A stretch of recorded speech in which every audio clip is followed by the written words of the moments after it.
आज की press conference तहसीन शहीद के उस वालिद के नाम, जिसने अपने बेटे की मैयत पे खड़े होकर झूम झूम के नारे लगाए, पाकिस्तान जिंदाबाद, जीवे जीवे पाकिस्तान, राज दुलारा पाकिस्तान, आंख का तारा पाकिस्तान, अव्वल व आखिर पाकिस्तान, हम सबका प्यारा पाकिस्तान, सबसे पहले पाकिस्तान।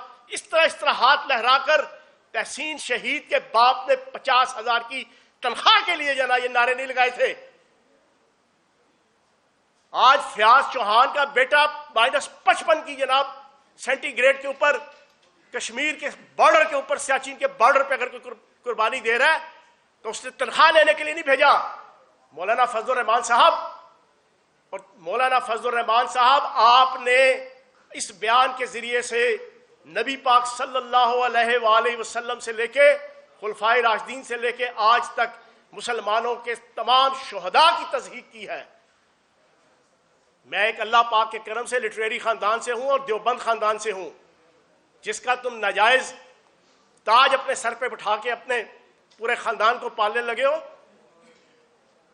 नबी पाक सल्लल्लाहु अलैहि वसल्लम के दौर में मुसलमानों का असूल है माले गनीमत तकसीम होता था तमाम फौजियों में। वो क्या था? हज़रत अबू बकर सिद्दीक़ रज़ियल्लाहु अन्हु के दौर में तमाम जंगों और गज़वात में माले गनीमत तकसीम होता था फौजियों में, जवानों में। वो क्या था? फिर सैयदना हज़रत उमर फारूक रज़ियल्लाहु अन्हु ने बाकायदा फौज की तश्कील की, तमाम अफसरान जवानों की प्रॉपर इंदराज करके मुसलमानों की हिस्ट्री में पहली दफा फौज का जनाब तनख्वाह मुकर्रर की। वो क्या थी? आज तक जितने पाकिस्तान से लेके मुसलमान जितने शहीद हुए, सारे के सारे जनाब उस वक्त से लेके आज तक तनख्वाह के ऊपर होते हैं। आपने पूरी तारीख इस्लाम के शोहदा की तज़हीक की है ये बात करके। आपने अकेले पाकिस्तान आर्मी के फौजी जवानों, अफसरों और पाकिस्तान की सिक्योरिटी फोर्सेस और पुलिस के जवानों और अफसरों की तज़हीक नहीं की। आपने पूरी उम्मत मुस्लिमा के 1400 साढ़े 1400 साल में जितने शहीद हुए, आपने उनकी बेहुरमती की है। मौलाना फजलुर रहमान साहब, आप कहते हैं कि जनाब पेटी इस वजह से पहनी है कि तनख्वाह लेनी है। तनख्वाह तो सियासतदान भी लेता है, तनख्वाह तो ब्यूरोक्रेट भी लेता है, तनख्वाह तो डॉक्टर भी लेता है, तनख्वाह तो इंजीनियर भी लेता है, तनख्वाह तो हर शख्स लेता है। तो सियासतदान से हम पूछेंगे कि आप तनख्वाह लेकर अपने पूरे खानदान को जो प्रमोट करने लगे हैं, आपके बेटे ने उसी जलसे में कहा कि जनाब हकीकी जमहूरियत के लिए हम जंग लड़ रहे हैं। ओ खुदा के बंदे, तुम्हारा बाप 55 सालों से JUI फजलुर रहमान का अमीर है, और कौन सी जमहूरियत? दुनिया की किसी जमहूरियत में मुझे बताओ, दुनिया की किसी जमहूरियत में कि जहां पर 2 टेन्योर से ज्यादा वजीर आजम और सदर होता हो, 5-6 साल से ज्यादा कोई पार्टी का सरबराह हो। 55 साल से मैंने हिस्ट्री पढ़ी है, दुनिया में लोगों ने हिस्ट्री पढ़ी है, 55 साल में तो बादशाहत नहीं रहती। तुम 55 साल से तुम्हारा बाप जनाब पार्टी का हेड है, और तुम कहते हो हकीकी जमहूरियत। लोगों को बेवकूफ बनाते हो जमहूरियत के नाम पे भी, और तुम नारा लगाते हो हक चार यार का। हक चार यार का आपको स्टाइल ऑफ पॉलिटिक्स पता है क्या था? हज़रत अबू बकर सिद्दीक़ रज़ियल्लाहु अन्हु ने दुनिया में जाने से पहले अब्दुर्रहमान बिन अबू बकर या मोहम्मद बिन अबू बकर रज़ियल्लाहु अन्हु को या किसी अपने बेटे को नामजद नहीं किया था। हज़रत उमर रज़ियल्लाहु अन्हु, सैयदना हज़रत उमर रज़ियल्लाहु अन्हु, उन्होंने जब कमेटी बनाई, साहबा ने कहा या अमीरुल मोमिनीन, आपने अब्दुल्ला बिन उमर रज़ियल्लाहु अन्हु का नाम नहीं शामिल किया। हालांकि नबी पाक सल्लल्लाहु अलैहि वसल्लम के मयार खिलाफत तकवा और सलाहियत दोनों पे पूरा उतरते थे। कुर्बान जाऊं सैयदना हज़रत उमर फारूक रज़ियल्लाहु अन्हु के जवाब के ऊपर। उन्होंने कहा उसके नाअहल होने के लिए यही काफी है कि वो खलीफा वक्त का बेटा है। उन्होंने नहीं नामजद किया। हज़रत उस्मान गनी रज़ियल्लाहु अन्हु ने जनाब अपना किसी बेटे को नामजद नहीं किया। मौला अली करमुल्लाह वजह ने कभी अपने बेटे को नामजद नहीं किया। वो मुसलमानों के अकाबरीन ने मिलकर जनाब हज़रत इमाम हसन को जनाब खलीफा बनाया। और तुम्हारे खानदान के अंदर रहमान का फजल भी तुम्हारे पे, रहमान का लुत्फ भी तुम्हारे पे, रहमान की जिया भी तुम्हारे पे, रहमान के जनाब हर किस्म की मौजें भी तुम्हारे पे। इस इलेक्शन के अंदर जो पिछला गुजरा, मौलाना फजलुर रहमान इलेक्शन लड़ रहे हैं, आपका लुत्फुर रहमान इलेक्शन लड़ रहे हैं, आपका जनाब अताउर रहमान इलेक्शन लड़ रहे हैं, आपका अबैदुर रहमान इलेक्शन लड़ रहे हैं, आपका असदुर रहमान बेटा इलेक्शन लड़ रहे हैं, आपका असजुद रहमान बेटा इलेक्शन लड़ रहे हैं। और 2002 के अंदर पहली दफा इनको इक्तदार की जो मौज मेला मिला, एक फौजी डिक्टेटर की गोद में बैठ के इन्होंने अपने खानदान के 14 बंदे MNA MPA सेंटर वजीर और मशीर बनवाए। ये हक चार यार का निजाम है।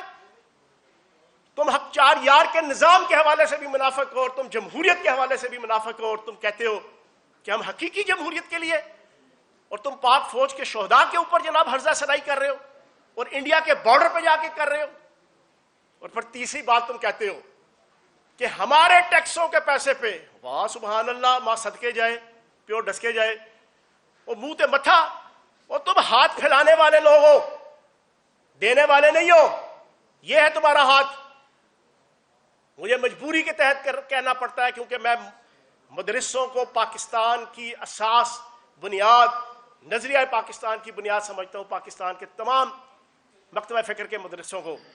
लेकिन तुम्हारे जैसे उलमा, तुम्हारे जैसे सियासी मजहबी ज़ुअमा, उन्होंने बदनाम किया है इस वक्त सबको।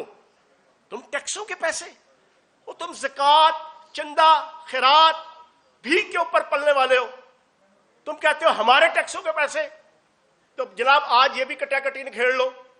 आप जरा टैक्सों की, मेरी चैलेंज है इस प्रेस कॉन्फ्रेंस के जरिए से, तो सेंसिबल हाफिज अहमदुल्ला साहब जैसा या कोई भी इनका लीडर, वो पूरी की पूरी मौलाना फजलुर रहमान साहब की और इनके खानदान की FPR की पिछले 15 साल, 20 साल की, 30 साल की जिसमें ये इक्तदार में रहे हैं, उसकी शीट लेकर आए हर साल की।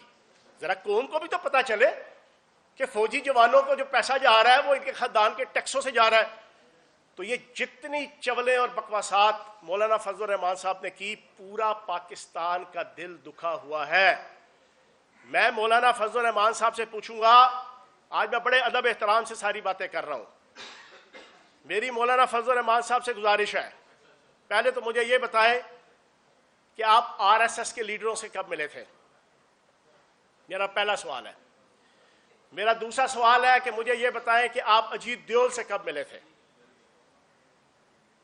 मेरा तीसरा सवाल है कि आपने हकीमुल्लाह महसूद जब मारा गया, उससे 2 दिन पहले आपने उसके राइट हैंड लतीफ़ खान महसूद को खुफिया एक अफगानिस्तान का विजिट करके मुलाकात की थी, और फिर उसके बाद 2 दिन के अंदर अटैक हुआ और हकीमुल्लाह महसूद चला गया।